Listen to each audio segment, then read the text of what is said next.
So what is a sinus lift? There's basically two different types of sinus lifts. We basically perform sinus lifts to place dental implants. And they all occur in the posterior maxilla. And that's where the sinus lives. And it goes down over top of the teeth and goes, it's a cavity that goes all the way up to where the eye is. But sometimes that sinus is what we call pneumonized, which it's real big, and you don't have a whole lot of bone height for dental implants. So we have to help that. It depends on how much height you have to begin with if you do either a direct sinus lift or an indirect sinus lift.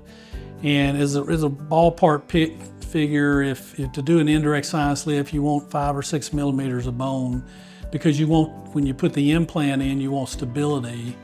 And so an indirect sinus lift would be lifting the sinus up at the same time you put in the implant, okay? But again, you'd have to have that bony stability in order to do that.